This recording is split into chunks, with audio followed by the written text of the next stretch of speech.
Hey guys, welcome to all. आप सभी का एक बार फिर से स्वागत है देहरादून स्टडी फंड के यूट्यूब चैनल पर।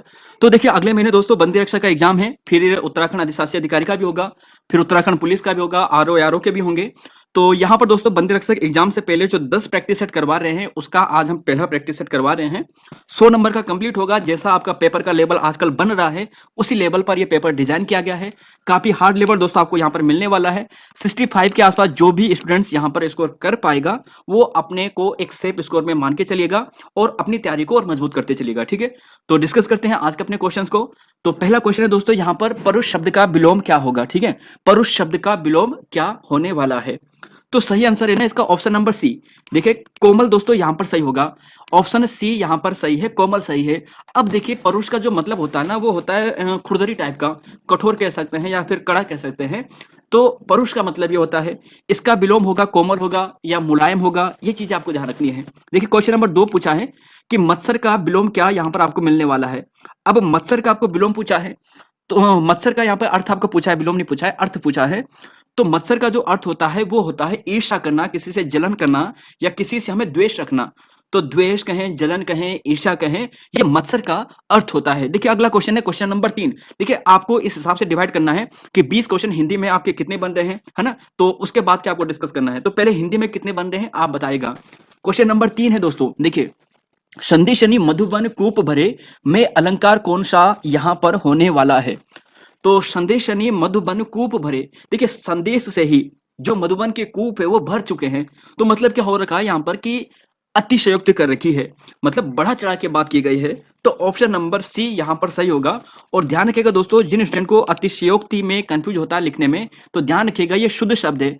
आपको एग्जाम में ऐसे लिख लेते हैं अतिशयोक्ति, है ना। और जो गलत होता है तो अतिशयोक्ति होता है दोस्तों, सयोक्ति। ये चीज आपको ध्यान रखनी है। तो ऑप्शन सी यहां पर सही है। आप चलते हैं अगले क्वेश्चन पे, 4 पे। अब है अशुद्ध वर्तनी का चयन करना है, वैक्रम, सशंक, प्रविष्ट और वैदेही। तो क्वेश्चन नंबर डी का 4 का सही आंसर आपको जो मिलेगा, तो आपको जो इसका आंसर मिलने वाला है ना 4 का, ये मिलेगा ऑप्शन ए।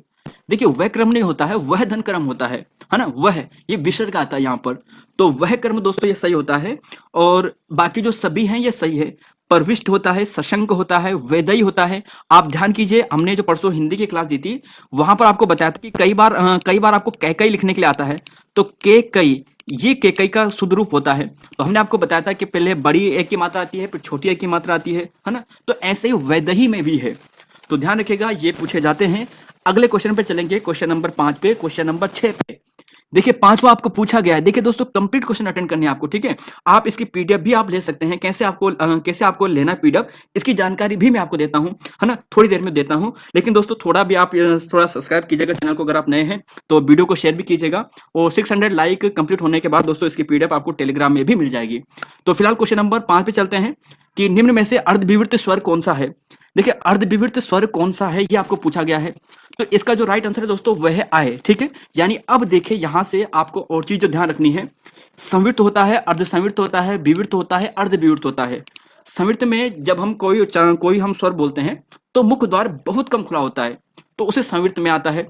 ई ओ यहाँ पे आता है। विवृत्त में आ, यानी मुख द्वार कंप्लीट खुलता है, पूरा खुलता है। और अर्धविवृत्त में दोस्तों ध्यान रखेगा, बड़ी आए, बड़ा आओ, औ और आ। तो अर्धविवृत्त के ये हैं। आपसे पूछा जा सकता है एनुअल एग्जाम में कि कौन सा संवृत्त है, कौन सा विवृत्त है। और देखिए दोस्तों, एक चीज ध्यान रखेगा, जो अधिशासी का एग्जाम होगा ना, जो हमने आपको परसों 1 घंटे की क्लास दी थी, 1.5 घंटे की लगभग क्लास थी वो, अगर उस क्लास से देखेंगे तो 10 नंबर के क्वेश्चन आपको उसी अधिशासी एग्जाम में देखने को मिलेंगे। क्योंकि हमने जो व्याकरण वाला ये पोर्शन है वहां पे कंप्लीट किया है। तो आपको ध्यान रख लेना है, वो क्लास देखिएगा, वीडियो के डिस्क्रिप्शन बॉक्स में आपको लिंक मिल जाएगा। 6 पे चलते हैं, क्वेश्चन नंबर, जिगीषा शब्द का अर्थ क्या होता है। जिगीषा शब्द का अर्थ क्या होता है। तो ध्यान रखिएगा, जीतने की इच्छा इसका सही होगा। अब देखिए दोस्तों, यहां पर अगर जानने की इच्छा आपको पूछी जाए तो जिज्ञासा, जीने की इच्छा आपकी पूछी जाए तो जिजीविषा, और जान से मारने की इच्छा आपको पूछी जाए तो जिघांसा होता है। जानने की इच्छा जिज्ञासा, जीने की इच्छा जिजीविषा, और जान से मारने की जो इच्छा है वो जिघांसा है। और दोस्तों यह भी ध्यान रखिएगा, अगर यहाँ पे इच्छा की जगह में इच्छुक लिख दे तो जिज्ञासु होगा, है ना। अगर जिज्ञासु जिज्ञासा की बात करें तो जिज्ञासु हो जाएगा। और ऐसे यहाँ पर बात करें जैसे जिगीसा है, जीतने की इच्छा जिगीसा, तो जीतने की इच्छा रखने वाला आ जाएगा तो जिगीषु हो जाएगा। तो ऊ की मात्रा आ जाती है लास्ट में, यह भी आपको ध्यान रख लेना है जब वाला वाले आपको पूछी जाए। क्वेश्चन नंबर 7-8 देखिए, उदीची का विलोम शब्द क्या होगा? उदीची का विलोम शब्द क्या होने वाला है? उदीची। अब सबसे पहले आप सोचेंगे कि उदीची क्या है ना। तो उदीची दोस्तों हम बोलते हैं दिशाओं के हिंदी नाम है। अब हम बात करते हैं उदीची की। उदीची का मतलब होता है यहां पर उत्तर दिशा की ओर, और इसका जो विलोम होता है वो होता है अवाची, और अवाची कहते हैं दक्षिण दिशा की ओर। ये देखिए दोस्तों, आपके एग्जाम में यहां से प्रश्न बन सकते हैं, पूछा जा सकता है। पूर्व दिशा को प्राची कहते हैं, और प्राची का जो अपोजिट होता है, विलोम होता है, वो पश्चिम दिशा यानी प्रतीची होता है। वीडियो के एग्जाम में आपको शायद ये पूछा गया है मेरे ख्याल से, या फिर किसी और एग्जाम में लेटेस्ट पूछा गया है कि प्राची का विलोम प्रतीची। ऐसे दोस्तों उदीची उत्तर दिशा, दक्षिण दिशा इसका विलोम अवाची। अब देखिए ऐसा भी पूछा जाता है कि उत्तर पूर्व दिशा के लिए एक शब्द बताइए, तो ईशान कहते हैं। फिर बोलेंगे उत्तर और यहां पर पश्चिम दिशा के लिए तो वायव्य कहते हैं। और ऐसे दोस्तों यहां पर आप दक्षिण और पश्चिम बात करें तो नेतृत्व, और यहीं पर बात करें पूरब और दक्षिण के लिए तो आग्नेय। याद कैसे करना है? देखिए हम सभी लगभग गढ़वाली है ना, गढ़वाली कुमाऊनी है, तो हम बोलते हैं ना गढ़वाली में ई ने आ, तो ऐसे आपको याद करना है ई ने आवा, ई ने आवा, ईशान नेतृत्व आग्नेय वायव्य। तो देखिए दोस्तों आसानी से याद हो जाएगा ना, इन ने आवा, इन ने आवा, इन ने आवा, तो ईशान नेतृत्व आग्नेय वायव्य, तो आसानी से आपको याद भी हो जाएगा। क्वेश्चन नंबर 8 पे चलते हैं। देखिए निम्न में से त्वदित प्रत्यय का प्रयोग नहीं हुआ है। त्वदित प्रत्यय, देखिए त्वदित प्रत्यय का प्रयोग नहीं हुआ है कहां पर? तो सबसे पहले देखिए आप जानते हैं एक दो प्रत्यय होते हैं, कृदंत प्रत्यय, तदित प्रत्यय। और अब आप आंसर समझ जाओगे, ऑप्शन नंबर डी सही होगा। और क्यों होगा? देखिए कृत प्रत्यय में क्रिया के पीछे सब वो लगता है, यहां पर प्रत्यय लगता है, और संज्ञा सर्वनाम विशेषण के साथ जो प्रत्यय जुड़ते हैं उन्हें त्वदित प्रत्यय कहते हैं। देखिए मिठास मीठा, विशेला यानी नीलिमा नीला, तो आप ये देखिए कि ये क्या है, या तो गुणवाचक है या तो ये संज्ञा शब्द है। तो संज्ञा सर्वनाम विशेषण के पीछे जो यहाँ पर प्रत्यय जुड़ता है उसे त्वदित प्रत्यय कहते हैं। दूसरा होता है दोस्तों कृदंत प्रत्यय, जिन्हें नहीं मालूम है दोस्तों उनके लिए है कृदंत प्रत्यय, यानी क्रिया के पीछे लगता है। अब देखिए छिलका, छिलका मतलब छिल से बना है ना, छिल, छिल मतलब छिलना, छिलना क्या है, क्रिया हो गई है, तो ये कृदंत प्रत्यय आएगा, है ना। तो जैसे पढ़ना, पढ़ना, पढ़ क्या है, क्रिया है, तो पढ़ना क्या होगा, कृदंत प्रत्यय होगा। तो क्रिया के पीछे जो प्रत्यय लगे तो कृदंत प्रत्यय, संज्ञा सर्वनाम विशेषण के पीछे जो प्रत्यय लगे वो त्वदित प्रत्यय। ठीक है, प्रत्यय के दो प्रकार होते हैं। क्वेश्चन नंबर 9 पे चलते हैं। देखिए उत्कर्ष में कौन सा उपसर्ग होगा? उपसर्ग यानी जो पहले लगते हैं, शब्द के पहले लगते हैं। तो उत्कर्ष में देखिए कंफ्यूज आप हो सकते हैं, इसमें तो नहीं होंगे, ये इसमें भी आप डील कर दोगे, उत या उत में होंगे। तो हमेशा ध्यान रखिएगा दोस्तों, जो ये प्रत्यय होते हैं ना, ये हमेशा आदि के रूप में आते हैं। मैक्सिमम 99 आपको आदि में दिखेंगे, तो उत कंप्लीट नहीं होगा। उपसर्ग जैसे उत होगा, अन्न होता है, कहीं पर आपने देखा होगा, अन्न आपने बहुत कम देखा होगा, आपने देखा होगा अन्न प्रत्यय, इस टाइप के प्रत्यय है ना, हलंत वाले, तो उत यहां पर सही है। अब देखिए दोस्तों यहां पर कुछ उत या उद प्रत्यय के कुछ उदाहरण है।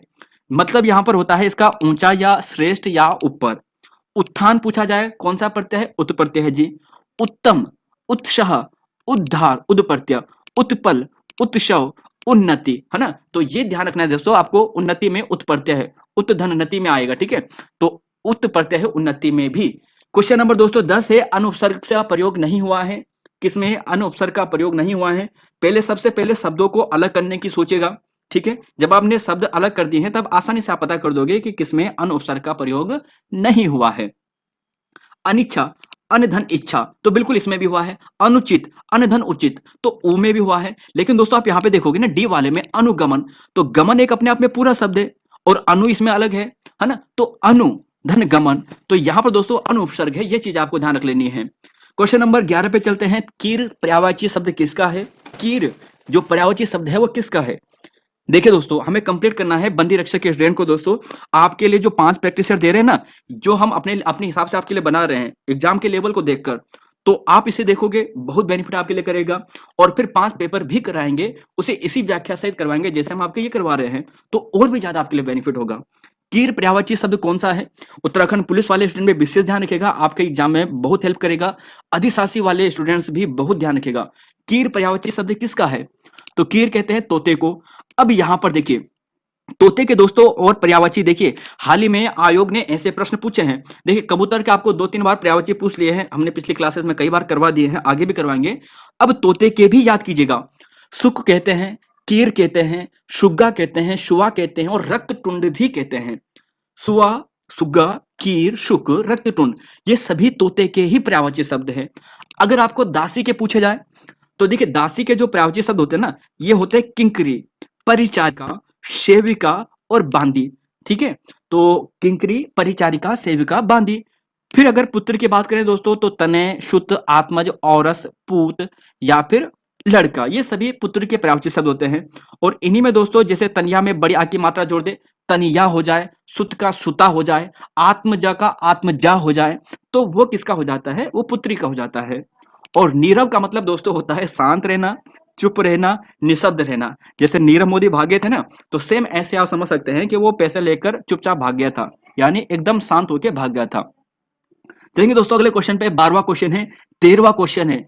देखिए दोस्तों आपको ये देखना है कि किसी भी भारतीय द्वारा प्रकाशित किया गया भारत में पहला समाचार पत्र कौन सा था, ये आपको बताना है। 12वां क्वेश्चन है और सही आंसर की बात करें ना इसका, तो आपको मिलेगा ऑप्शन नंबर, तो जी हाँ दोस्तों आपको मिलेगा option number A, Bengal gazette इसका बिल्कुल सही है। आप सोचोगे कि बंगाल गजट क्या भारतीयों ने प्रकाशित किया था? तो दो देखिए दोस्तों, बंगाल गजट दो थे। एक तो पहला वाला था जो 1780 के आसपास हुआ था, वो दूसरा था, है ना, जेम्स ऑगस्ट हिकी के द्वारा जो प्रकाशित किया गया था, वो भी था एक बंगाल गजट। एक बंगाल गजट दूसरा भी था जो 1816 में प्रकाशित हुआ था। और इसमें दोस्तों जब ये प्रकाशित हुआ था ना, ये गंगाधर भट्टाचार्य द्वारा प्रकाशित किया गया था और अंग्रेजी भाषा में था। किसी भारतीय के द्वारा प्रकाशित अंग्रेजी में या भारत की किसी भी भाषा में जो पहला समाचार पत्र था, ये बंगाल गजट था। ठीक है, गंगाधर भट्टाचार्य के द्वारा। अगर सबसे पहला समाचार पत्र पूछा जाए तो भी बंगाल गजट है, किसी भारतीय द्वारा भी पूछा जाए तो भी बंगाल गजट है। ठीक है, बंगाल गजट दो थे जैसे कि अभी आपको बताया है। फिर देखिए इंडियन मिरर आपको पूछा जाए तो ये 1861 में मनमोहन घोष और देवेंद्र नाथ टैगोर द्वारा प्रकाशित किया गया था। कहीं पर 62 भी मिल जाती है इसकी तिथि, 61-62 आप ध्यान रखिएगा, ज्यादातर जगहों में 61 ही मिलेगा। फिर उदंत मार्तन जो बहुत इंपॉर्टेंट है क्योंकि ये हिंदी में प्रकाशित पहला समाचार पत्र था जो जुगल किशोर द्वारा 1826 में प्रकाशित किया गया था। और दोस्तों ध्यान रखिएगा ये क्या था, एक साप्ताहिक पत्र था। कभी कभी ऐसा भी पूछा जाएगा किस प्रकार का पत्र था, साप्ताहिक पत्र था जी। युगांतर पत्रिका यूकेपीएससी आपको पिछले एग्जाम में पूछ चुका है। युगांतर पत्रिका बहुत इंपॉर्टेंट है। और 1906 में बारिंद्र कुमार घोष और भूपेंद्र दत्त, और भी साथी थे इनके, लेकिन ये दो नाम विशेष ध्यान रखिएगा, बारिंद्र कुमार घोष और भूपेंद्र दत्त। तो क्वेश्चन नंबर 12 भी हो गया है। अब देखिए चलते हैं 13वें क्वेश्चन पे, प्रेमचंद की। देखिए प्रेमचंद के जो अधूरी उपन्यास है ना, अधूरा उपन्यास, इसका नाम क्या था? तो ये सभी दोस्तों प्रेमचंद के ही उपन्यास थे, चाहे हम सेवा सदन की बात करें, गबन की बात करें, मंगलसूत्र की बात करें, रंगभूमि की बात करें, तो ये सारे उपन्यास थे। लेकिन जो मंगलसूत्र था ये प्रेमचंद का अधूरा उपन्यास था। 1936 में जब इनका निधन हो जाता है ना, तो उससे उसी समय लिख रहे थे, लेकिन ये अधूरा रह जाता है इनका। क्वेश्चन नंबर 14 पे चलते हैं और यहां पर पूछा है कि इंद्र का पर्यायवाची शब्द कौन सा नहीं है। इंद्र का पर्यायवाची शब्द कौन सा नहीं है, देखिए सोचिएगा जरा। तो देखिए दोस्तों, पर्वता आरी, आरी का मतलब क्या होता है दोस्त, आरी का मतलब क्या होता है, आरी का मतलब क्या होता है दुश्मन यानी शत्रु। पर्वत, पर्वत का शत्रु, पर्वतारी, तो पर्वतारी का मतलब होता है दुश्मन, पर्वत का शत्रु मतलब इंद्र होता है ना। जब उसने गोवर्धन जो यहाँ पर पर्वत था उसे तोड़ने के प्रयास किया था, तो पर्वत दो का शत्रु इंद्र है। विडोला भी कहते हैं, विडोजा भी कहते हैं, लेकिन ध्यान रखिएगा दोस्तों रतिपति कामदेव को कहते हैं, और सच्चीपति पूछा जाए तो वो इंद्र को कहते हैं। अब चलेंगे दोस्तों यहाँ पर 15 है, दाता शब्द का स्त्रीलिंग क्या होगा? तो दोस्तों आपने देख लिया आंसर, वैसे इसका right answer option number C आएगा। और एक चीज ध्यान रखिएगा, देखिए अगर कई बार ऐसा दिखा है जैसे नेता, दाता, ज्ञाता, तो एक चीज ध्यान रखिएगा ये यहाँ पर त्रि जुड़ जाता है। कई बार नेता का नेत्री होता है ना, कहीं पर आपको लिख दे कि भाई नेतिन लिख ले या कुछ ऐसे लेगा नेति लिख दे, तो ध्यान रखिएगा त्रि जुड़ता है ज्यादातर। त्रि, नेता का नेत्री, धाता का धात्री, विधाता का विधात्री, कर्ता का कर्त्री, तो ऐसे आपको ध्यान रख लेना है, ऐसे दाता का दात्री। चलेंगे दोस्तों अगले क्वेश्चन पे 16 है और यहां पर आपका पूछा है शुद्ध शब्द का आपको चयन करना है कि कौन सा शुद्ध शब्द है। संश्लिष्ट हो गया, कनिष्ठ हो गया है, घनिष्ठ हो गया है, क्लिष्ट हो गया है। क्वेश्चन नंबर 16 और सही आंसर है दोस्तों ऑप्शन नंबर ए, संश्लिष्ट यहाँ पे सही है, और संश्लिष्ट दोस्तों यहाँ पर ये बिल्कुल सही है। अगर देखिए कनिष्ठ नहीं होता, देखिए कनिष्ठ नहीं होता है, कनिष्ठ होता है, घनिष्ठ नहीं होता है, घनिष्ठ होता है, लेकिन क्लिष्ठ नहीं होता है दोस्तों, वो क्लिष्ट होता है। ठीक है, ये तीनों इंपॉर्टेंट है, चारों इंपॉर्टेंट है। देखिए अगला है जयशंकर प्रसाद जी की कविता आत्मकथ्या का प्रकाशन सर्वप्रथम हंस पत्रिका में हुआ था। अब ये डेट इंपॉर्टेंट क्यों रख दी है? देखिए इंपॉर्टेंट इसलिए रख दी है, प्रश्न आपके लिए इसलिए रख दिया है, अगर आप एनसीईआरटी किताब पढ़ोगे ना तो वहां पर बड़े बड़े डार्क अक्षरों में लिखा गया है भाई ये प्रश्न, तो आपको ये ध्यान रख लेना है। ठीक है, तो क्वेश्चन नंबर 17 का राइट आंसर आपको मिलेगा ऑप्शन नंबर बी 1932 में। तो आत्मकथ्या रचना किसकी है? जयशंकर प्रसाद जी की है। सर्वप्रथम कब प्रकाशित की गई थी? 1932 में की गई थी। किस पत्रिका में? हंस पत्रिका में। और हंस पत्रिका किसने लिखी है? तो हंस पत्रिका दोस्तों किसकी है? प्रेमचंद की किसकी है? पत्रिका है प्रेमचंद की, जिनका निधन 1936 में होता है। अब ये सभी जो रचनाएं आप देख रहे हैं नीचे, ये जयशंकर प्रसाद जी की है। कानन कुसुम, चित्राधार, आंसू, झरना, लहर, आत्मकथ्या, है ना, और कामायनी, उर्वशी, इनका प्रथम काव्य भी है। वैसे एक उर्वशी और भी है, दूसरा भी है जो काफी प्रसिद्ध है, शायद रामधारी दिनकर जी का है शायद वो। तो ये चीज आप ध्यान रख लेना है, कानन कुसुम, चित्राधार, आंसू, झरना, लहर, आत्मकथ्या और कामायनी। चलेंगे दोस्तों अगले क्वेश्चन पे 18, क्वेश्चन नंबर 19 और क्वेश्चन नंबर 20। देखिए कि स्त्रीलिंग शब्द कौन सा नहीं है, 18 का आपको बताना है। स्त्रीलिंग शब्द कौन सा नहीं है? प्रतिवेदन, प्रार्थना, उपासना, समवेदना। अब देखिए जब हम बोलते हैं ना स्त्रीलिंग शब्द में, तो आप शब्द बनाने की कोशिश कीजिए कि वहां से क्या वाक्य बन रहा है। वाक्य बनाइएगा, प्रतिवेदन दिया या दी जाती है, बताइएगा प्रतिवेदन दिया जाता है, दी जाती है। प्रार्थना की जाती है या किया जाता है? आप कहोगे कि प्रार्थना किया जाता है कि की जाती है? प्रार्थना की गई, तो प्रार्थना की गई बताइए क्या होगा? तो उपासना, उपासना की जाती है, प्रार्थना की जाती है, संवेदना होती है, प्रतिवेदन दोस्तों किया जाता है, प्रतिवेदन दिया जाता है। तो ऑप्शन ए यहां पर गलत है, यानी ये पुल्लिंग शब्द है। प्रार्थना की जाती है, उपासना की जाती है, संवेदना होती नहीं है। अगला क्वेश्चन है क्वेश्चन नंबर 19, मुझे। देखिए ये है मुझे, ठीक है, किस प्रकार का सर्वनाम है मुझे? अब देखिए यहाँ पर मैंने हाईलाइट अंडरलाइन करना भूल गया हूँ, आप लिखेगा जो मुझे है, मुझे शब्द है, ये किस प्रकार का सर्वनाम है? उत्तम का, मध्यम का, अन्य का, या फिर संबंधवाचक? मुझे। तो देखिए इसका जो होगा ना ऑप्शन नंबर ए यहां पर सही होगा। अब यहां पर देखिए, देखिए ये पुरुषवाचक सर्वनाम है, और हम जानते हैं कि सर्वनाम के 6 भेद होते हैं, उसमें से एक होता है पुरुषवाचक। और पुरुषवाचक के होते हैं 3 प्रकार, उत्तम, मध्यम और अन्य पुरुष। अब उत्तम पुरुष में होता है मैं और हम, इसी से कुछ और भी शब्द बन सकते हैं। मैं का मुझे बन सकता है, मेरा बन सकता है, हमसे हम का हमसे बन सकता है ना। तो ये सारे किसके आएंगे? उत्तम पुरुष के अंतर्गत आएंगे। फिर मध्यम पुरुष की बात करते हैं, तू तुम, तू से तुझको बना सकते हैं, तू से तुझे बना सकते हैं, है ना, तुम से तुम्हें बना सकते हैं, तुम से तुमसे बना सकते हैं। तो ऐसे जब बन सकते हैं तो ये मध्यम पुरुष के अंतर्गत आते हैं। वैसे ये होते हैं जो मेनली आप ये देख रहे हैं ना, यह है वह है ये हुए, ये 4 होते हैं मुख्यतः अगर अन्य पुरुष की बात करें। लेकिन इसी का दोस्तों हम यहाँ पर क्या कर सकते हैं कि विभक्ति लगाकर हम इसे थोड़ा और आगे बढ़ा सकते हैं। वह का उसको कर सकते हैं, उसे कर सकते हैं, यह का इन्हें कर सकते हैं। तो ये सारे क्या है? पुरुषवाचक के सर्वनाम के भेद है, आप याद कीजिएगा। क्वेश्चन नंबर 20 है और लास्ट है यहाँ पर हिंदी का, कि पौ 12 होना मुहावरे का अर्थ क्या होता है? पौ 12 मुहावरा का अर्थ यहाँ पर क्या होने वाला है? तो साथियों इसका जो राइट आंसर होगा ना ऑप्शन नंबर यहाँ पर होगा सी। देखिए पौ 12 अगर 9 2 11 होता तो होता है भाग जाना, ठीक है। यहाँ पर इसका जो सही आंसर होता है पौ 12 होना, मतलब लाभ ही लाभ होना, अत्यधिक लाभ होना। तो देखिए दोस्तों यहाँ पर थे 20 क्वेश्चन जो हिंदी के थे, कंप्लीट हो चुके हैं। अब जरा यहाँ पर थोड़ा एनालिसिस कीजिए अपने खुद को कि इन 20 क्वेश्चन में से आपके कितने क्वेश्चन सटीक सही बने हैं, ठीक है। तो 20 में से अगर आपके लगभग 17-18 के आसपास सही हैं तो बहुत अच्छा स्कोर होगा। और ध्यान रखिएगा दोस्तों, हमेशा जब भी आप कोई एग्जाम देते हैं ना, चाहे वीडियो का दिया होगा, चाहे किसी भी एग्जाम का आपने दिया होगा, एक चीज आपने नोटिस की होगी, जब भी आपका हिंदी का पोर्शन बिल्कुल सटीक बनता है ना, तो आपका आगे वाला स्कोर भी दोस्तों काफी अच्छा बन जाता है। ऑलरेडी काफी सिलेक्शन के चांसेस बढ़ जाते हैं आपके। तो कोशिश ये कीजिएगा कि जब भी आप एग्जाम हो तो हिंदी में आपके 20 में से 20 आए, तो ये आपके लिए बहुत बेनिफिट होगा, ठीक है। चलेंगे क्वेश्चन नंबर 21 पे और 22 पे। अब देखिए उत्तराखंड का और जीएस का है, 80 क्वेश्चन आपको मिलने वाले हैं, इसमें रीजनिंग भी मिलेगी। उत्तराखंड के वह राजनेता जिनका निधन अमेरिका में हुआ था।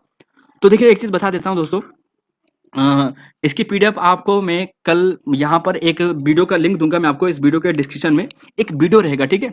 उस वीडियो को आपको क्लिक करना है, और उस वीडियो को जब आप क्लिक करोगे तो वहां पर आपको एक लिंक मिलेगा। उस लिंक पर आप क्लिक करने के बाद पीडीएफ डाउनलोड कर सकते हो। ठीक है, तो इसी वीडियो के डिस्क्रिप्शन में बॉक्स में मैं आपको एक लिंक प्रोवाइड कराऊंगा।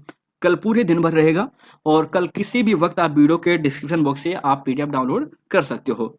तब तक के पीडीएफ भी ले जाएंगे, तब तक आप क्वेश्चन को वैसे दीजिएगा अगर आपने डाउनलोड कर दिया है। 21 के बात करते हैं। देखिए, उत्तराखंड के वह राजनेता जिनका निधन अमेरिका में हुआ था। तो राइट आंसर दोस्तों इनका हेमंती नंदन बहुगुणा।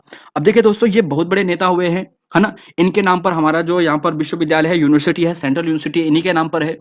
तो इनका तो उपनाम बनता है पर्वत पुत्र कहते हैं इन्हें। 1919 बुधानी, ये पौड़ी गढ़वाल में इनका जन्म होता है। और 1979 उत्तराखंड भारत सरकार में वित्त मंत्री भी रहते हैं। और उत्तर प्रदेश में 1973-75 के बीच में ये क्या रहते हैं, वहाँ के मुख्यमंत्री रहते हैं। तो हेमंती नंदन बहुगुणा का जो निधन होता है ना, अमेरिका में होता है। थोड़ा फैक्ट है, कभी बार फैक्ट पूछ लेते हैं, ध्यान रखिएगा।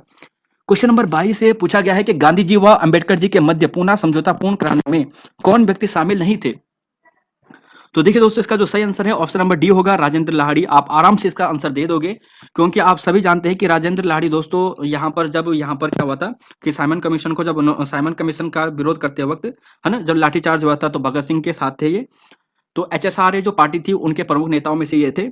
और वहीं पर दोस्तों इन्हें फांसी की सजा भी दी जाती है। तो राजेंद्र लाहिड़ी ये थे। तो ऑप्शन नंबर जो सी है, डी है, यही गलत होगा।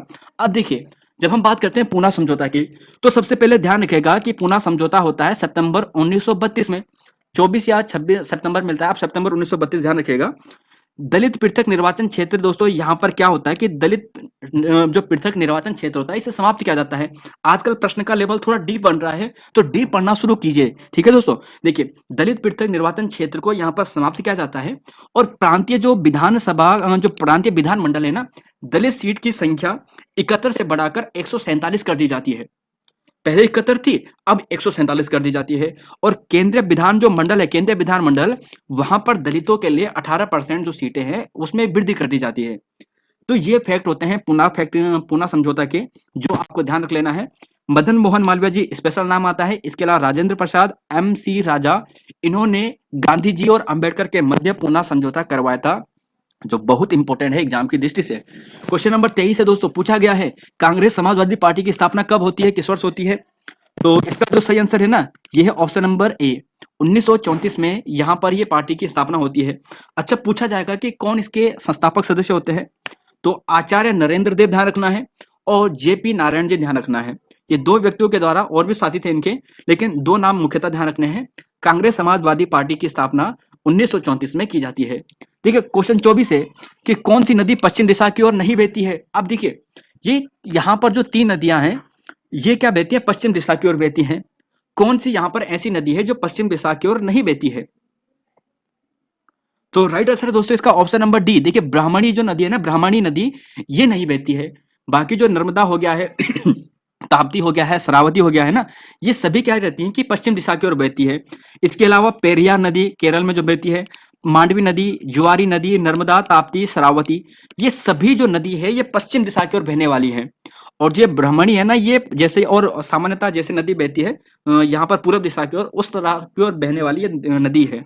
और ब्राह्मणी नदी थोड़ा इंपॉर्टेंट इसलिए भी हो जाती है, जो राउरकेला है ना, राउरकेला इसी नदी के तट पर है। अब राउरकेला दोस्तों आपको मालूम होगा एक स्टील प्लांट है ना। एक प्रश्न दोस्तों मैं आपको देता हूं, राउरकेला स्टील प्लांट की स्थापना किस वर्ष की जाती है, और किस देश के सहयोग से की जाती है, और किस पंचवर्षीय योजना में की जाती है। तो लिखिएगा दोस्तों इसको कमेंट बॉक्स में, अगर नहीं मालूम है तो सर्च करके लिखिएगा, बेहद इंपॉर्टेंट है। ठीक है, कितने प्रतिशत लोग कार्यशील है, प्रश्न को ध्यान से सुनिएगा। ठीक है, कि 2011 की जनगणना के अनुसार राज्य की कुल जनसंख्या में कितने प्रतिशत लोग कार्यशील है। अब देखिए, जो कार्यशील लोग हैं ना, इनकी जो संख्या है वो 38.39% है, या आप ऐसे याद कीजिए 38। ठीक है, वैसे एक पॉइंट से काम चल जाएगा, इतना नजदीक नहीं देंगे आपको, लेकिन 38.39% एग्जैक्ट है। अब यहां पर देखिए, अगर ऐसा पूछा जाए कि कुल अकार्यशील कितनी होती है, तो 100 में से माइनस कर दो 38.39 को, कितना होगा 61.61% होगा। तो ये तो चीज होगी यहां पर। अब देखिए, जो यहां पर जो 38.39% जो कार्यशील जनसंख्या ना, इसी कार्यशील जनसंख्या में से भी जो मुख्य कार्यशील जनसंख्या है वो 74% है। और इसी कार्यशील जनसंख्या में से जो सीमांत कार्यशील है वो 25% है, 25.5 के आसपास मान के चलेगा, 25.8%। ये थोड़ा अगर ध्यान रख सकते हो तो जरूर ध्यान रखेगा, अदरवाइज जो पहला फैक्ट है ना, ये तो याद करना ही करना है। क्वेश्चन नंबर 27, लोहारी नाग पाला जो परियोजना है किस नदी पर है? तो जी ये आप कहोगे भागीरथी नदी पर है और लगभग 520 मेगावाट की परियोजना है, उत्तरकाशी जनपद में आपको मिलने वाली है। अब देखिए यहाँ पर क्वेश्चन नंबर यहाँ पर हो गया है, ठीक है 28 क्वेश्चन है दोस्तों। देखिए भारतीय इतिहास में धनवंतरी कौन थे? धनवंतरी, अब थोड़ा इसे आप शुद्ध कर देना, धनवंतरी है ना। तो भारतीय इतिहास में धनवंतरी कौन थे ये आपको बताना है। चंद्रगुप्त प्रथम के प्रमुख दरबारी ये कवि था। चंद्रगुप्त मौर्य के दरबार में एक चिकित्सक रहा करते थे। चंद्रगुप्त द्वितीय के दरबार में चिकित्सक थे और चंद्रगुप्त द्वितीय के दरबार में ज्योतिष थे। कौन सा क्वेश्चन नंबर 28 का सही होगा? सुनिएगा दोस्तों, इसका right answer option number C आएगा और ऑप्शन नंबर सी का मतलब यहां पर आपको मिलेगा चंद्रगुप्त द्वितीय के दरबार में ये चिकित्सक थे। सुनिएगा, चंद्रगुप्त द्वितीय 9 रत्न रहा करते थे उसके दरबार में, और 9 रत्न कौन कौन से थे उनके, वो भी पूछा जाता है कि किस फील्ड से थे। अमर सिंह दोस्तों आपने सुना होगा, उन्होंने संस्कृत का एक महान कोश लिखा है अमर कोश नाम से, तो अमर सिंह थे, लेखक कवि हुआ थे। धनवंतरी की बात करें ये चिकित्सक हुआ करते थे। हरिसेना की बात करें ये कवि लेखक हुआ करते थे। कालिदास की बात करें दोस्तों, ये लेखक कवि थे। कालिदास तो सभी समझते हैं। शंकु ध्यान रखिएगा, जो थोड़ा इंपॉर्टेंट है आपके लिए क्योंकि ये अलग सा नाम है, और ये वास्तुकार हुआ करते हैं। देखिए इनका जो फील्ड है ये भी स्पेशल है, थोड़ा अलग है, वास्तुकार टाइप का है ना, तो शंकु ध्यान रखिएगा। वराहमिहिर दोस्तों खगोलविद थे, ये तो कई बार एग्जाम में आ चुका है। वरुरुचि की बात करें तो एक व्याकरणिक थे। वेताल भट्ट एक जादूगर प्रकार के थे, जादू टोना से संबंधित थे। और कहापनका की बात करें तो ये ज्योतिषी थे। कहापनका की बात करें तो ज्योतिषी, वेताल भट्ट जादूगर, शंकु वास्तुकार थे, और जो धनवंतरी थे ये चिकित्सक थे। देखिए गुलामों का गुलाम किसे कहा जाता है? गुलामों का गुलाम। अब देखिए गुलामों का गुलाम कैसा हो गया, सोचिए जरा कौन हो सकता है यहाँ पे गुलामों का गुलाम? पहले वो गुलाम था, यानी जो इसका पहले मतलब वो खुद गुलाम रहा होगा और उसका भी कोई एक गुलाम रहा होगा, तो कौन था गुलामों का गुलाम? यानी ये गुलाम था, ये भी गुलामों का गुलाम, बताएगा कौन था? तो देखिए इल्तुतमिश था दोस्तों, है ना। कुतुबुद्दीन ऐबक का ये गुलाम था और कुतुबुद्दीन ऐबक मोहम्मद गोरी का गुलाम था। तो ये हो गया ना गुलामों का गुलाम, तो इल्तुतमिश यहाँ पर बिल्कुल सही आंसर है। आपने देखा होगा ना कि इल्तुतमिश किसका गुलाम था? कुतुबुद्दीन ऐबक का। कुतुबुद्दीन ऐबक खुद किसका गुलाम था? मोहम्मद गोरी का। तो गुलामों का गुलाम हो गया कौन? इल्तुतमिश। अब देखिए क्वेश्चन नंबर 30 है दोस्तों, चंद्रयान 3 जो सतीश धवन अंतरिक्ष केंद्र श्रीहरिकोटा से प्रक्षेपित किया गया था, कब किया गया था, कब लॉन्च किया गया था? आने वाले एग्जाम में प्रश्न बनेगा यहां से चंद्रयान 3 से। तो देखिए यहां पर इसका राइट आंसर आपको मिलेगा ऑप्शन नंबर, जी हाँ बी आपको मिलने वाला है, और ये मिलेगा ऑप्शन नंबर बी, यानी 14 जुलाई 2023 को, 14 जुलाई 2023 को, ठीक है। अब देखिए दोस्तों एग्जाम पॉइंट याद कर लीजिएगा, इन्हें आपके एग्जाम में बनेंगे प्रश्न, की पॉइंट है। देखिए 14 जुलाई 2023 को यहाँ पर चंद्रयान 3 की लॉन्च डेट है। लैंडिंग डेट कब है, कब इसने लैंड किया है? 23 अगस्त को करता है। दक्षिण ध्रुव पर पहुंचने वाला भारत प्रथम देश है और चांद की सतह पर पहुंचने वाला पहला चौथा देश है, यानी चांद के दक्षिणी ध्रुव में तो पहली बार पहुंचा है, पहला भारत ही है। टोटल खर्चा यहाँ पर 615 करोड़ रुपए के आसपास है। लैंडर पूछा जाएगा कि इसका नाम क्या था, तो विक्रम था। रोवर पूछा जाएगा दोस्तों इसका नाम क्या था, प्रज्ञान था। और इससे पहले दोस्तों यहाँ पर क्या था, यहाँ पर एक ऑर्बिटर था, वो पहले ही यहाँ पर लॉन्च कर दिया गया था चंद्रयान 2 में, जो सही काम कर रहा था। रॉकेट इंजन कौन सा था यहाँ पे? CE-20 कार्योजेनिक। और आप तब तक ये बता दीजिएगा कि चंद्रयान मिशन लॉन्च किया गया था, पहला चंद्रयान मिशन कब लॉन्च किया गया था? पहला वाला पूछा यहाँ पर, तो पहला वाला दोस्तों यहाँ पर था 22 अक्टूबर 2008 को। दूसरा होता है दोस्तों यहाँ पर जो चंद्रयान सेकंड है, 22 जुलाई 2019 को लॉन्च किया जाता है ना। और यहाँ पर आप ध्यान रखिएगा कि यहाँ पर 22 नवंबर, यहाँ पर ध्यान रखिएगा कि 22 जुलाई 2019 को लॉन्च किया जाता है, और यहाँ पर 14 जुलाई 2023 को तीसरा जो चंद्रयान 3 है वो लॉन्च किया जाता है। तो तीनों दोस्तों आपके सामने है। तब तक एक प्रश्न आपके लिए देता हूं, इस प्रश्न का आंसर दे दीजिएगा कि जो चंद्रयान 3 है ना, ये किस रॉकेट लॉन्चर से लॉन्च किया गया था? प्रश्न आपके लिए रखा है, लेकिन आंसर दीजिएगा इसका। अब देखिए थोड़ा रीजनिंग का प्रश्न, इसका आंसर दीजिएगा कि एक व्यक्ति के पास 385 रुपए में 5, 10 और 20 रुपए के नोट समान संख्या के रूप में है, तो आपको यह बताना है कि कुल संख्या कितनी है नोटों की, 33, 11, 15 या फिर 21। देखिए दोस्तों नोटों की संख्या समान रेशियो में है, समान रेशियो में मतलब 1:1 में है। अब यहाँ पर बोला है क्या है, 5 है, 10 है और 20 है ना। और टोटल कितने के बराबर है? ये है 385 के बराबर। सोल्व कीजिए, आपने आंसर दे लिया होगा, तो कितना होगा? ये होगा 35, ठीक है। 35 यानी 385, तो 385 से आप इसे डिवाइड कीजिए, कितना आपका आंसर आ गया बताइए, जरा इसे सोल्व कीजिएगा। कीजिए, यहाँ पर 5 से डिवाइड करते हैं, 5 सत्ता 35, और यहाँ पर 35 की बात करें तो यहाँ पर आएगा 3 और 5 सत्ता 35, यानी बराबर 11। तो देखिए दोस्तों यहाँ पर आया 11 ना। अब यहाँ पर ये जो रेशियो आया 11 आया, लेकिन यहाँ पे बोला है तो कुल नोटों की संख्या पूछी है, एक नोट की संख्या के टाइप नहीं पूछा है आपको, कुल नोटों की संख्या पूछी है। तो 1:1:1 तो टोटल कितना हो गया 3। तो 3 ये हो गया और 11 मतलब 11 से मल्टीप्लाई यानी 33।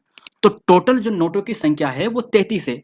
मतलब दोस्तों यहाँ पर ये हो गया कि 5 रुपए की संख्या की बात करें तो 11 है, यानी टोटल 55 हो गया। ठीक है, 10 नोटों की संख्या जो है वो भी 11 है, यानी कितना हो गया 110 हो गया है। और 20 नोटों की जो संख्या है वो भी 11 है। मतलब आप यहाँ पे देख लोगे 11 11 11 यानी 33 हो जाएगा। अगर आप इसे टोटल काउंट करेंगे तो कितना आ जाएगा 210। तो आपका टोटल मिल जाएगा 385। ठीक है, तो यहां से आप इसे आराम से सोल्व कर दोगे और आपका जो राइट आंसर है वो 33 है। 11 पे मत चले जाना, 11 रेशियो आएगा। ऐसा ही एग्जाम में हाल ही में यूकेपीएससी ने पूछा था।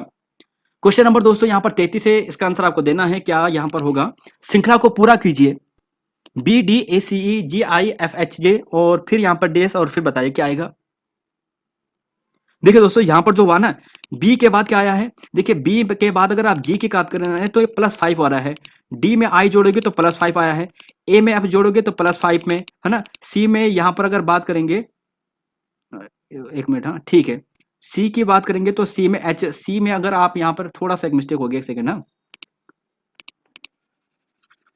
तो अब देखिए यहाँ पर जरा, बी में +5 किया तो जी आया, डी में +5 किया था आई आया, ए में +5 किया तो एफ आया, सी में +5 किया तो एच आया और ई में +5 किया तो जे आया। आप आराम से दोस्तों इसे सोल्व कर सकते हो। तो इस हिसाब से मतलब ++5 हुआ है। और यहां पर जी में अगर +5 करते हैं, जी का मतलब क्या होता है 7, और 7 में +5 करते हैं तो कितना होता है, तो 7 3 हो गया 13, 7 3 हो गया 12, 7 5 सॉरी हो गया 12, और 12 यानी 12 मतलब क्या होता है एल होता है। तो यहां पर आप इसे आसानी से सोल्व कर सकते हो, +5 ऐड करना है। क्वेश्चन नंबर 34 और 35 देखिए, इसका आंसर देना है कि राज्य में प्रथम अर्जुन पुरस्कार प्राप्तकर्ता कौन है। राज्य में प्रथम अर्जुन पुरस्कार प्राप्तकर्ता कौन है। तो देखिए दोस्तों ध्यान रखिएगा, ये पद्म बहादुर मल है। ये मतलब देखिए ये जो यहाँ पर है ना अर्जुन पुरस्कार प्राप्त करता है, तो इनका नाम है पद्म बहादुर मल। ठीक है, ऑप्शन बी यहाँ पे सही है। पंचायती सदस्य बनने के लिए जो न्यूनतम आयु है कितनी होती है, तो दोस्तों ये होती है 21 साल। देखिए चुनाव लड़ने की जो न्यूनतम एज होती है वो 18 होती है, लेकिन पंचायती सदस्य बनने के लिए जो न्यूनतम आयु होती है वो 21 होती है। लोकसभा राज्यसभा लोकसभा के सदस्य विधानसभा के सदस्य बनने के लिए न्यूनतम आयु 25 होती है, और राज्यसभा के लिए 30 होती है, या विधान परिषद के लिए भी 30 होती है। देखिए क्वेश्चन 36 है और यहाँ पर आपको पूछा गया है कि किसी अपराध के लिए किसी व्यक्ति को स्वयं अपने विरुद्ध साक्षी होने के लिए बाध्य नहीं किया जा सकता, ये संविधान के किस अनुच्छेद में लिखा गया है। तो काफी बेहतरीन क्वेश्चन है दोस्तों। इसका जो सही आंसर है ना, ये आपको मिलेगा ऑप्शन नंबर, तो जी हाँ दोस्तों सी आपको मिलेगा। ध्यान रखिएगा ऑप्शन सी यहाँ पर सही है। देखिए यहाँ पर ये बोल रहा है कि जो अनुच्छेद यहाँ पर 20(3) है ना, तो यहाँ पर बोल रहा है कि आपको स्वयं अपने ही खिलाफ कोई गवाही नहीं देनी है, आपके लिए बाध्य नहीं किया जा सकता है। जबकि जो 20(1) है ना, ये होता है दोस्तों जो भूतलक्षी दंडिक जो विधियां होती है उनके संरक्षण से संदर्भ में। मतलब आप ऐसे समझिए कि किसी समय आज के समय मतलब ऐसे मान के चले कि जो कानून के जो सजा का प्रावधान जिस समय उसने जो अपराध किया है उसी के तहत दिया जाएगा। अगर नया कानून बनता है तो नया कानून पुराने वाले अपराध के कानून के लिए मान्य नहीं होगा। यानी जिस समय जो कानून का विधान था उसी के अनुसार उसे दंड दिया जाएगा, नए कानून का अप्लाई पुराने वाले कानून पर नहीं होगा, यानी पुराने समय में किए गए अपराध पर नहीं होगा। 20(2) में क्या बताया गया है कि एक व्यक्ति के लिए दोस्तों ध्यान रखना है कि एक ही अपराध के लिए एक बार से अधिक अभियोजित और दंडित नहीं किया जा सकता, यानी एक अपराध के लिए एक से अधिक बार उसे दंडित नहीं किया जा सकता है। ये 20(b) में बताया गया है, 20(2) में बताया गया है। क्वेश्चन नंबर 37 है दोस्तों, अच्छा क्वेश्चन है। और 1857 क्रांति के संदर्भ में किसने कहा था कि यह बर्बरता और सभ्यता के बीच का युद्ध है। तो 37वां क्वेश्चन है और इसका सही आंसर आपको देना है। और क्या आपको राइट आंसर इसका मिलने वाला है क्वेश्चन नंबर 37 का। अच्छा क्वेश्चन है, इसका आंसर दीजिएगा क्या मिलने वाला है। तो यहां दोस्तों इसका जो सही आंसर आपको मिलेगा ना, ये मिलेगा ऑप्शन नंबर ए, T.R. होम्स ने। अब जरा कुछ इसे भी ध्यान रखिएगा, जो जॉन लॉरेंस और सीले थे ना, ये इसे सिपाही विद्रोह कहते हैं। अभी हाल ही में ऐसे प्रश्न बन चुके हैं। अंग्रेजों के विरुद्ध हिंदू व मुसलमानों का षड्यंत्र था, ये जेम्स आउसड्रम बोलता है। और जो बी.डी. सावरकर है ना, वो बोलते हैं कि भारत का ये प्रथम स्वतंत्रता संग्राम था। तो 37वां क्वेश्चन ये हो गया है। 38वें क्वेश्चन का आंसर देना है, क्या आएगा कि नीचे दिए गए कथन के अनुसार पढ़िए और इसका आंसर दीजिएगा। अब आंसर देना है, काफी अच्छा प्रश्न है ये भी, और इसका आंसर दीजिएगा। तो क्वेश्चन नंबर 38 और इसका सही आंसर दोस्तों क्या मिलने वाला है, जरा दीजिएगा क्या सही इसका आंसर रहने वाला है। तो देखिए इसका सही आंसर आपको मिलेगा ना, ऑप्शन नंबर आपको बी मिलेगा, पेट्रोल के घरेलू दाम कम हो गए हैं, कच्चे तेल के अंतर्राष्ट्रीय दाम कम हो गए हैं। तो मतलब जब कम होंगे कच्चे तेल के अंतर्राष्ट्रीय दाम, तभी तो इसका फर्क पड़ा होगा इस पे। तो दो इसका कारण है और एक इसका परिणाम है। तो ये ही इसका सही है, option number B. Question number दोस्तों यहां पर आपको आंसर देना है, यहां पर 39 का। क्या यहां पर इसका सही आंसर आने वाला है? तो दीजिएगा इसका आंसर क्या होने वाला है, आराम से दे सकते हो इसका आंसर। तो देखिए दोस्तों, इसका अगर सही आंसर की बात करें, देखिए ओ का क्या होता है। देखिए दोस्तों, जैसे कि अगर हम नंबर कर्म की बात करते हैं ना, मुझे जैसे मेरा नाम मोहित है तो मैंने एम का आसानी से याद कर रखा है कि एम का मतलब 13 होता है, तो एन का 14 होगा, ओ का 15 होगा, तो ओ का मतलब 15 हो गया है। फिर बात करें डब्ल्यू का, डब्ल्यू का होता है 23वें नंबर पर है डब्ल्यू। और एल की बात करें तो एल है 12 नंबर पर, यानी 3 2 5 अपान 10 यानी 50। मतलब जो इनका कर्म है उन्हीं को यहां पर जोड़ा गया है। ठीक है, अब यहां पर आप देखोगे कि टाइम का पूछा गया है, T20, टी का मतलब होता है 20, टी का मतलब होता है 20। आई नो मतलब आई का मतलब होता है नो। एम का मतलब कितना होता है, एम का मतलब होता है 13, 13वें नंबर पर है ना, A B C D F G, तो 13 नंबर पर है। और ई की बात करें तो ई 5वें नंबर पर है। तो कितना आएगा, तो देखिए 9 5 14 3 17, 17 मतलब यहां पर आपका आंसर मिल जाएगा ऑप्शन नंबर बी, यानी पीछे 7 आएगा, तो 47 इसका सही आंसर आएगा। क्वेश्चन नंबर 40 है, जिस प्रकार सेलफोन का मतलब संचार है, तो ऐसे ही साइकिल का मतलब क्या होगा, ये आपको बताना है। तो देखिए इसका सही आंसर आपको मिलेगा ऑप्शन नंबर डी, परिवहन। देखिए सेलफोन जो होता है ना, ये संचार के लिए होता है, संचार। तो ऐसे साइकिल दोस्तों परिवहन होगा। ठीक है, ऑप्शन नंबर डी होगा, चलना नहीं, परिवहन यहाँ पे सही होगा। बायोगैस में प्रमुख हिस्सा किसका होता है, बायोगैस में प्रमुख हिस्सा, तो देखिए लगभग 65% हिस्सा केवल बायोगैस में ये पाया जाता है। तो क्या होता है बायोगैस में सबसे ज्यादा, तो बायोगैस में मुख्यतः मीथेन ही तो होती है, CH4, तो मीथेन, या हम इसे कहें मीथेन। क्वेश्चन नंबर दोस्तों 42 है कि ब्रिटिश पीएम एटली ने घोषणा में कब तक भारत को स्वतंत्रता देने के लिए सहमति दी थी। अब देखिए जो ये एटली था ना, इसे लग गया था कि यार महात्मा गांधी जी ने बहुत यहाँ पर जन आंदोलन करा दिया था, और इधर से नौसेना विद्रोह भी होने लग गया था, बहुत सारे विद्रोह होने लग गए थे। तो और उधर से हमारे जो सुभाष चंद्र बोस जी है वो भी सेना लेकर आने वाले थे। तो ये बेचारा डर गया था, और डरने के बाद इसने क्या कर दी, घोषणा कर दी पहले ही, है ना। तो आपको ये बताना है कि एटली ने घोषणा में कब तक भारत को स्वतंत्रता देने की सहमति दी थी। तो देखिए दोस्तों, ये सहमति दी थी, ये दी थी जून 1948। देखिए 1947 में इसने घोषणा कर दी थी, और 1947 में घोषणा करने के बाद जून 1948 में यहाँ पर ये काम हो गया था। ठीक है, एटली पहले ही डर गया था जब गांधी जी ने अपना बहुत सारे वो काम किए थे ना, सेना को, जो सेना को यहाँ पर जैसे नौसेना विद्रोह होने हो गया था पहले, इससे पहले अशोक आंदोलन भी हुआ था, है ना, कैबिनेट मिशन इन्होंने भेजा था, तो बहुत सारे यहाँ पर कानून होने लग गए थे, तो जिस कारण अंततः उन्हें छोड़ना पड़ा था। तो घोषणा करते हैं 1947 में 20 फरवरी को, और जून 1948 तक हम क्या करेंगे, चले जाएंगे। डिजिटल मिशन दोस्तों कब से शुरू होता है, digital mission India, digital India mission. तो देखिए इसका राइट आंसर आपको मिलेगा जुलाई 2015 में। जो डिजिटल इंडिया मिशन है ना, ये होता है जुलाई 2015 में। अब देखिए आपको ये याद करना है, अगर आपको पूछा जाएगा स्मार्ट सिटी मिशन, पूछा गया प्रश्न है यूपीएससी के ही द्वारा, ये जून 2015 में, स्टार्टअप इंडिया प्रोग्राम 2016 में जनवरी में, और मई 2016 में ये उज्ज्वला प्रोग्राम होता है दोस्तों, जो एलपीजी गैस सिलेंडर से संबंधित है। तो ये चारों के चारों इंपॉर्टेंट है। जून 2015 स्मार्ट सिटी, जुलाई 2015 डिजिटल मिशन, आराम से याद कर दोगे ना, पहले जून में स्मार्ट सिटी, फिर अगले साल फिर डिजिटल मिशन। ठीक है, पहले सिटी को स्मार्ट बनाया, फिर डिजिटल करवाया, जून में स्मार्ट सिटी, फिर जुलाई में डिजिटल। अब देखिए फिर जनवरी में स्टार्टअप इंडिया, शुरुआत में अगले साल, और मई 2016 में उज्ज्वला योजना। देखिए क्वेश्चन नंबर 44 है कि 2011 की जनगणना के अनुसार सर्वाधिक शिशु लिंगानुपात किस राज्य में है। तो राज्य की बात करें दोस्तों, तो आपको मिलेगा option number B, Arunachal Pradesh यहाँ पर सही है। अब सुनिए दोस्तों, आने वाले एग्जाम के लिए ध्यान रखिएगा लिंगानुपात में। पहला तो केरल है, आप सभी जानते हैं, दूसरा तमिलनाडु है, तीसरा आंध्र प्रदेश है। तो पहले तीन जो लिंगानुपात सर्वाधिक है, केरल, तमिलनाडु, आंध्र प्रदेश। सबसे कम आता है हरियाणा में, दूसरा नंबर आता है यहाँ पर जम्मू कश्मीर में। अगर यूटी की बात करें, यूनियन टेरिटरी की, तो पुडुचेरी और लक्षद्वीप में सर्वाधिक है, जबकि दमन जो द्वीप है वहां पर सबसे कम है 2011 की जनगणना के अनुसार। अब नहीं है दोस्तों, क्योंकि दमन द्वीप को अब तो काउंट कर दिया ना, कॉमन बना दिया है, दादरा एवं नगर हवेली और दमन द्वीप को कॉमन कर दिया था। तो ये 2011 की जनगणना के अनुसार है। फिर आप यहाँ पर देखोगे कि अगर पूछा जाए भारत का शिशु लिंगानुपात कितना है, 919 है। भारत का लिंगानुपात कितना है, 943 है। और यहाँ पर दोस्तों ऐसा पूछा जाएगा कि शिशु लिंगानुपात सर्वाधिक कहाँ कहाँ पर है, अरुणाचल प्रदेश, फिर मिजोरम, मिजोरम, सबसे कम हरियाणा, पंजाब। तो ये दोस्तों 44वां क्वेश्चन है, और आपको याद कर लेना है। ठीक है, क्वेश्चन नंबर 45, अगर राष्ट्रपति व उपराष्ट्रपति के पद रिक्त हो जाए तो भारत के राष्ट्रपति के रूप में कौन कार्य करेगा। तो 45 का राइट आंसर आपको मिलेगा डी। भारत का जो सुप्रीम कोर्ट है, सुप्रीम कोर्ट का जो मुख्य न्यायाधीश है वो करेगा, ध्यान रखिएगा, ठीक है। क्वेश्चन नंबर 46 है दोस्तों कि कौन से तीनों से अलग है, निम्नलिखित में कौन तीनों से अलग है? धनिया पत्ता, मसूर दाल, पालक या फिर सलाद पत्ता, बताइएगा। तो जी हाँ दोस्तों, ये मसूर दाल होगा। देखिए वैसे तो आप ऐसे भी कर सकते हैं कि धनिया पत्ता, पालक, सलाद ये एक टाइप के पत्ते वाले साग है ना, दाल थोड़ा अलग आ गया, ऐसे भी आप अलग कर सकते हो। लेकिन जो इसका जो मेन उद्देश्य था वो इससे था आयरन से संबंधित, इन सभी में आयरन पाया जाता है मसूर दाल को छोड़कर। क्वेश्चन नंबर यहाँ पर 47 है कि निम्नलिखित में कौन नेटवर्क का प्रोटोकॉल नहीं है? तो देखिए HTML ये नेटवर्क प्रोटोकॉल नहीं है, प्रोटोकॉल है लेकिन नेटवर्क प्रोटोकॉल नहीं है। बाकी SSH, PPP, POP ये सारे नेटवर्क प्रोटोकॉल है। क्वेश्चन नंबर 48, 49, 50 निम्नलिखित में से कौन सा एक एंटीवायरस है?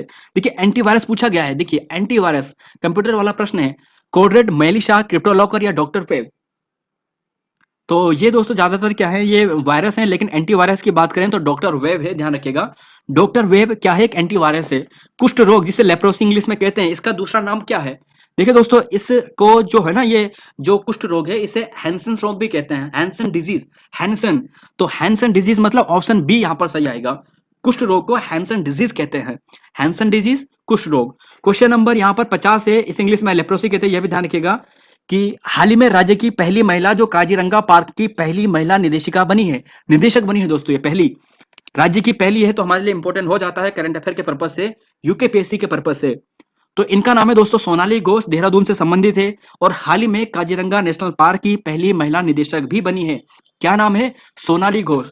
क्वेश्चन नंबर 51, क्वेश्चन नंबर 52 राष्ट्रीय अंतरिक्ष दिवस, नेशनल स्पेस डे। देखिए मोदी जी ने परसों ही घोषणा की थी ना कि नेशनल स्पेस डे हम मनाएंगे। कब मनाएंगे? तो हम मनाएंगे दोस्तों यहाँ पर 23 अगस्त को। 23 अगस्त को क्यों? क्योंकि इस दिन क्या होता है, जो हमारा यहाँ पर लैंडर है वो क्या करता है, चांद के दक्षिण ध्रुव में पहुंच जाता है। अब देखिए जहां पर चंद्रयान फर्स्ट पहुंचता है, जिस जगह पर क्रैश होता है, जहां पर पॉइंट पे जाता है, वो जवाहर पॉइंट उसका नाम था।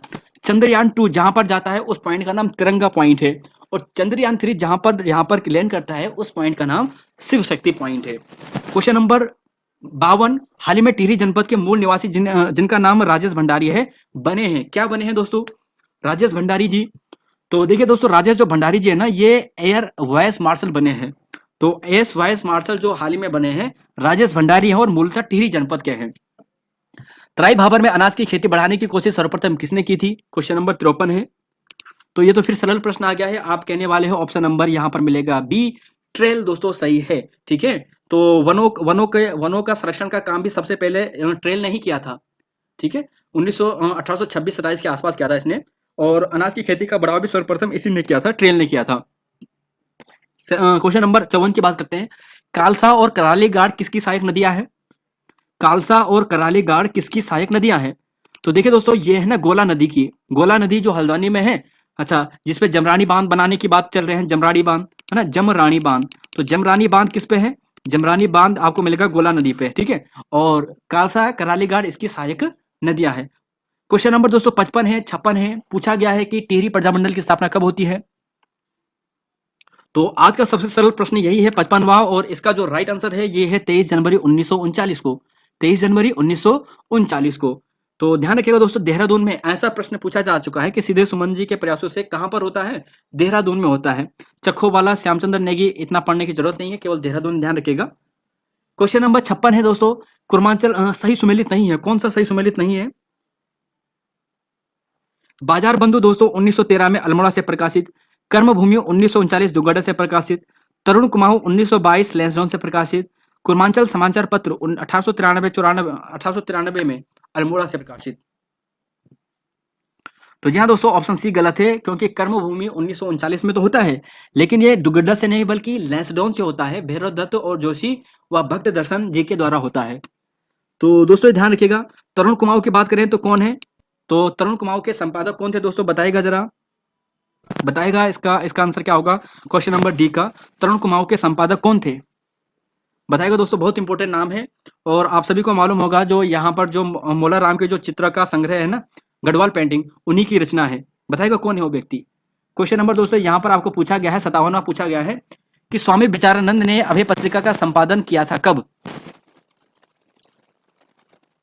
तो यहाँ 1922 दोस्तों, ये सही है, आपको ध्यान रख लेना है। अच्छा, थारू बुक्सा जनजातियों को जो एसटी जनजाति का जो दर्जा दिया गया ना, कब दिया गया था? तो दोस्तों ये दिया जाता है 1967 में। ऑप्शन सी यहाँ पर सही है। अगले क्वेश्चन पे चलेंगे। यहाँ पर 59 है और 60 है। जो सबसे पहले मैंने आपको प्रश्न दिया था कि चंद्रयान 3 को किस रॉकेट लॉन्चर से लॉन्च किया गया था, ये आपको बताना है। तो क्वेश्चन नंबर 59, तो राइट आंसर है दोस्तों LMV3 यानी लॉन्ग वेचल मार्क 3 और M4 इसका नाम है, ठीक है। LVM3 M4 इसका नाम है। ये चीजें आपको ध्यान रख लेनी है। अब सुनिए दोस्तों, जो ये है ना, जो चंद्रयान 3 है, आप सभी जानते हैं इसरो के द्वारा भेजा गया है, श्रीहरिकोटा से भेजा गया है। इसरो प्रमुख एस सोमनाथ है। अगर ऐसा पूछा जाए कि चंद्रयान 3 के मिशन निदेशक कौन है, तो मिशन निदेशक है एस मोहन कुमार। चंद्रयान 3 का महिला नेतृत्व निदेशक किसने किया है, तो ऋतु करिधल। और इन्हीं को दोस्तों मिसाइल वुमेन ऑफ इंडिया के नाम से भी जानते हैं, ऋतु करिधल को। और यहाँ पर दोस्तों थोड़ा बहुत अगर आप ध्यान रखोगे, जो SL1 भी जो PSLV XL C11 था ना, ये भी इंपॉर्टेंट है। चंद्रयान 1 लॉन्च किया गया था C11 से, PSLV CXL C11 से, और GSLV मार्क 3 से चंद्रयान 2 को लॉन्च किया गया था। ये भी इंपॉर्टेंट प्रश्न है। देखिए सारे इंपॉर्टेंट प्रश्न रखे हैं। 60 का क्वेश्चन है, कौन सी भैंस की नस्ल नहीं है, तो साहिवाल नहीं है दोस्तों। मुर्रा, नीली, रावी, भदारी, अच्छा नागपुरी, ये सभी क्या है, भैंस की नस्लें हैं। लेकिन जो गाय है ना, साहिवाल गाय की नस्ल है। गिर, सिंधी, देवोनी, ये सब गाय की नस्लें हैं। तो पूछा जाए, मुर्रा भैंस होता है, नीली रावी क्या है, भैंस ही है। नरेंद्र शाह द्वारा टिहरी राज्य में राज्य प्रतिनिधि सभा की स्थापना कब की जाती है, तो देखिए दोस्तों ये की जाती है ना, क्वेश्चन नंबर 61 का ऑप्शन नंबर सी मिलेगा, 1923। 1923। अब याद कीजिए, आने वाले एग्जाम में नरेंद्र शाह से ऐसे प्रश्न बनेंगे। 1919 में गद्दी पर बैठता है, 1920 में कृषि बैंक की स्थापना करता है, 1920 में ही दोस्तों उच्च शिक्षा है तो छात्रवृत्ति। और जो आपके लिए इंपॉर्टेंट बनेगा, 1924 नरेंद्र राजभवन का निर्माण, 1925 में राजधानी स्थानांतरित करता है, और 23 में श्रीनगर जो टिहरी सार्वजनिक पुस्तकालय है, इसकी शुरुआत करता है। तो ये दोस्तों यहां पर था, नरेंद्र शाह ने कृषि बैंक की स्थापना की थी 1920 में। ऑप्शन नंबर बी सही है। चलेंगे अगले क्वेश्चन पे। क्वेश्चन नंबर 63 है और क्वेश्चन नंबर 64 है। हाल ही में बाघों के संदर्भ में आई रिपोर्ट में सर्वाधिक बाघों की संख्या किस नेशनल पार्क में है? देखिए लेटेस्ट रिपोर्ट आई है हाल ही में, कुछ समय पहले, अभी 1-2 महीने पहले। तो सर्वाधिक बाघ कहां पर है, तो ये हमारे टाइगर रिजर्व में है, जो हमारा कार्बन टाइगर रिजर्व है ना, वहां पर है। दूसरा बांदीपुर में है। और भारतीय कृषि अनुसंधान संस्थान कहां पर है, जरा बताएगा। 64 का राइट आंसर। तो देखिए दोस्तों, इसका जो सही आंसर आपको मिलेगा ना, दिल्ली में है। देखिए जो भारतीय कृषि अनुसंधान संस्थान है ना, तो ये आपको मिलता है दिल्ली में, नई दिल्ली में। भारतीय गन्ना आपको पूछा जाए, गन्ना है लखनऊ में। केंद्र तंबाकू आपको पूछा जाए तो राजमुंद्री आंध्र प्रदेश में है। और भारतीय चीनी संस्थान की बात करें तो कानपुर में है। देखिए कानपुर में चीनी, लखनऊ में गन्ना। तो देखिए आप ऐसे ध्यान रखिएगा, लखनऊ लख लाख, तो गन्ना से लाख, ठीक है। तो ऐसा आप ध्यान रखिएगा, गन्ना से लाख, और फिर वहीं बगल पे कानपुर की बात करें तो चीनी। चलेंगे दोस्तों अगले क्वेश्चन पे, 65 और 66 पे। देखिए यहां पर पूछा गया है कि किस वर्ष कार्बेट पार्क में STPF special tiger protection force का गठन किया गया था, तो 2013 में किया गया था। ऑप्शन बी यहां पर सही है। ब्रिटिश सरकार द्वारा टिहरी गढ़वाल पर सुदर्शन साह व उसके वंशजों का स्वीकार आधिकारिक रूप से कब लिया गया है?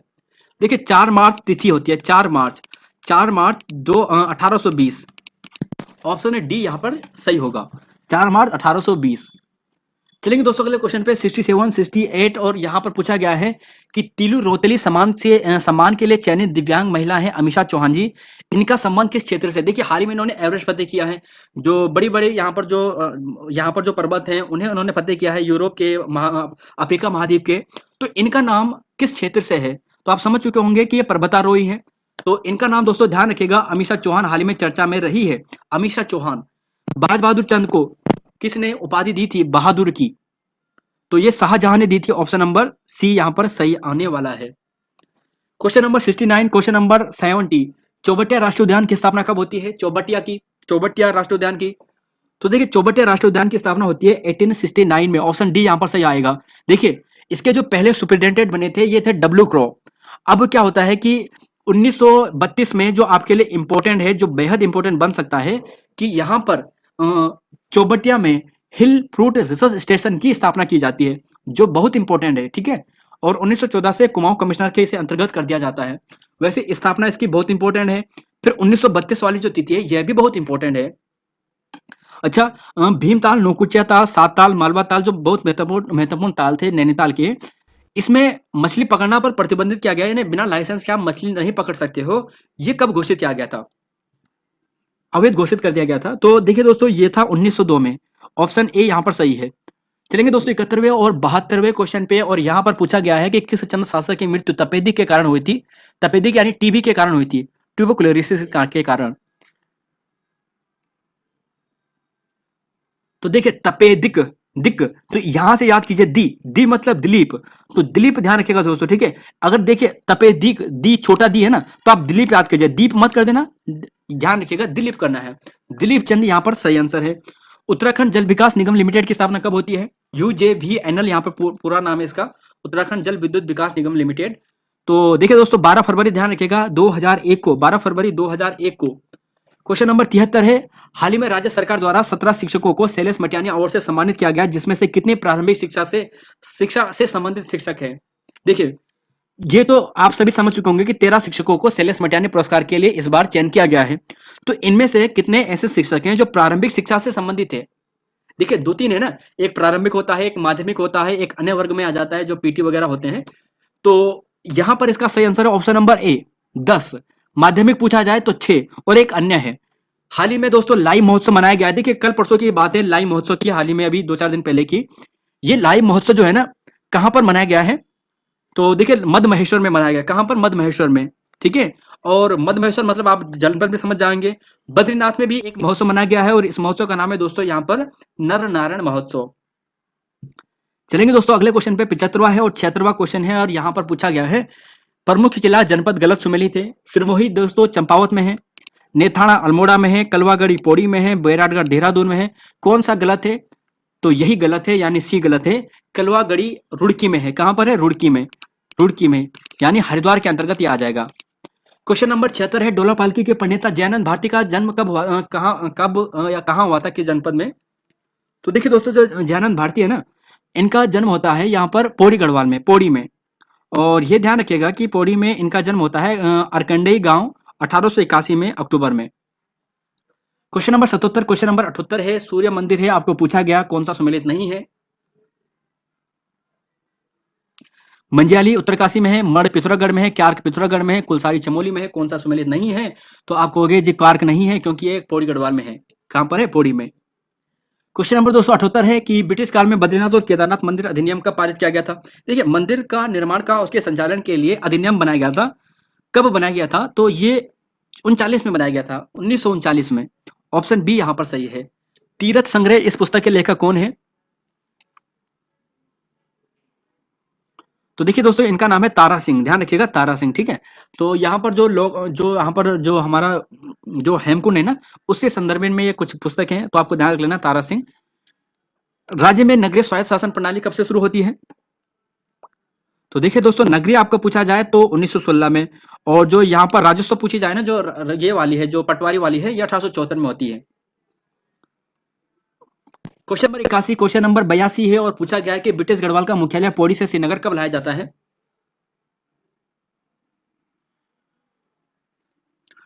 तो देखिए दोस्तों जो ब्रिटिश गढ़वाल जो जनपद अलग से बनाया जाता है ना, ये 1839 में बनाया जाता है। लेकिन इसके अगले साल 1840 में श्रीनगर से मुख्यालय पौड़ी लाया जाता है।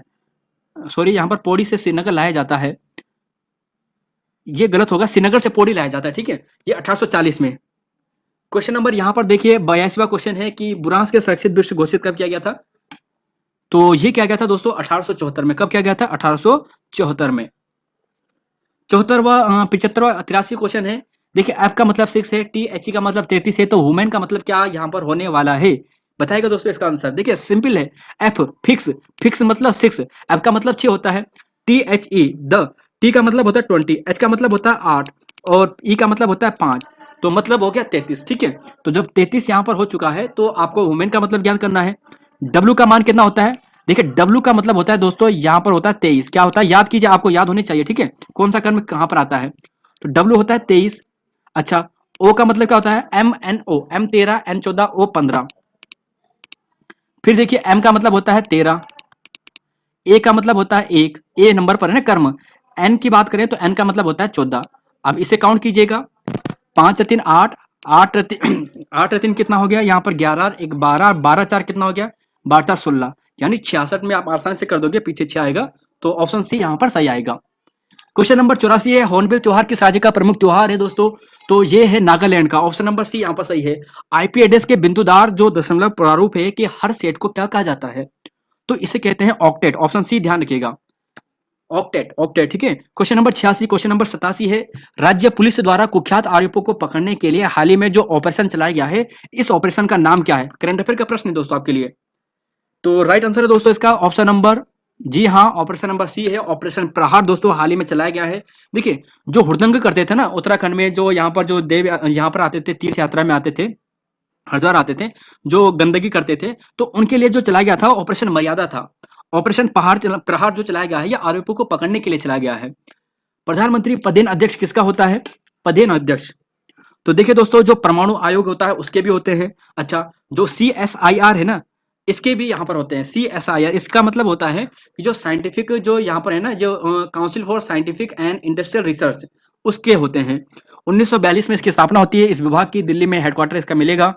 क्रिप्टो गेमिंग गार्डन उत्तराखंड में कहाँ तैयार किया गया है? 88वां क्वेश्चन है। तो आप कहोगे जी चौबटिया में किया गया, कहां पर किया गया? चौबटिया में किया गया है।